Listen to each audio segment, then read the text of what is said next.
आज north Korea और south Korea एक दूसरे के दुश्मन हैं और ये दुश्मनी 70 साल से भी ज्यादा पुरानी है। लेकिन कभी ये एक ही थे, जिसे कोरियन प्रायद्वीप कहा जाता था। प्रायद्वीप यानी पानी के बीच में उठा हुआ जमीन का हिस्सा। क्या है कोरिया का इतिहास?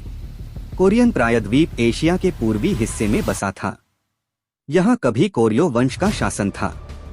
कोरियो वंश ने सन 918 से 1392 तक इस पर राज किया। इसके बाद जोसेन वंश सत्ता में आया। इसने करीब 500 साल तक शासन किया। 1897 में इसी वंश के राजा गोजोंग ने कोरियन एम्पायर नाम से नए साम्राज्य की नींव रखी। ये वो वक्त था जब जापान काफी मजबूत साम्राज्य हुआ करता था। उसकी सेना काफी ताकतवर थी। 1910 में जापानी साम्राज्य ने कोरियन प्रायद्वीप पर कब्जा कर लिया। जापानी सेना ने यहाँ क्रूरता और बर्बरता की हदें पार की। यही वजह है कि आज भी दोनों देश जापान को बहुत ज्यादा पसंद नहीं करते हैं। 1939 से 1945 तक दूसरा विश्व युद्ध हुआ। इसमें जापान बुरी तरह हारा। 1945 में विश्व युद्ध में हार के बाद ही कोरियन प्रायद्वीप जापान के कब्जे से छूट पाया। कैसे अलग हुए नॉर्थ और साउथ कोरिया? कोरिया को जापान से तो मुक्ति मिल गई, लेकिन फिर वो कोल्ड वॉर में फंस गया। ये कोल्ड वॉर चलता था अमेरिका और सोवियत संघ, अब रूस के बीच। दोनों ने कोरिया को बांट दिया। दक्षिणी हिस्से पर अमेरिका ने अपना नियंत्रण रखा और उत्तरी हिस्सा सोवियत के पास गया। 1948 के 15 अगस्त को दोनों जगह अलग अलग सरकारें बनी। उत्तर कोरिया बना democratic people's republic of Korea और दक्षिण बना रिपब्लिक ऑफ कोरिया। उत्तरी कोरिया की राजधानी बनी प्योंगयांग और दक्षिण कोरिया ने सियोल को अपनी राजधानी बनाया। उत्तर कोरिया बस नाम का डेमोक्रेटिक रिपब्लिक था।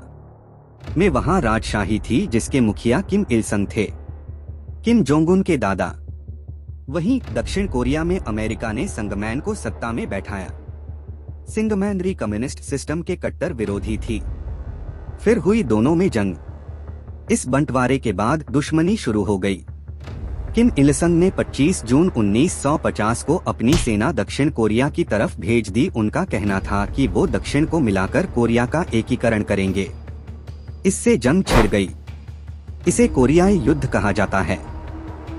अमेरिका समेत 15 देश दक्षिण कोरिया के साथ आए, जबकि उत्तर कोरिया का रूस और चीन की सेना ने दिया। 3 साल तक युद्ध चला। लाखों लोग मारे गए। 27 जुलाई 1953 को ये युद्ध रुक गया, मगर खत्म नहीं हुआ, क्योंकि उत्तर और दक्षिण कोरिया के बीच शांति समझौता नहीं हो सका था। लिहाजा तकनीकी तौर पर ये युद्ध अभी भी ही रहा है। युद्ध थमने के बाद साउथ कोरिया अमेरिकी मदद से आगे बढ़ता रहा। वहाँ लोकतंत्र है, इंडस्ट्री है और एक संपन्न राष्ट्र है। दूसरी ओर तानाशाही में नॉर्थ कोरिया लुढ़कता रहा। वहाँ गरीबी है, लोगों के पास सीमित आजादी है, दुनिया से भी कटा हुआ है। बंटवारे और युद्ध करने के बाद भी साउथ और नॉर्थ कोरिया में तनाव खत्म नहीं हुआ है। दोनों के बीच संघर्ष चलता है। अब एक बार फिर से दोनों आमने सामने आ गए हैं।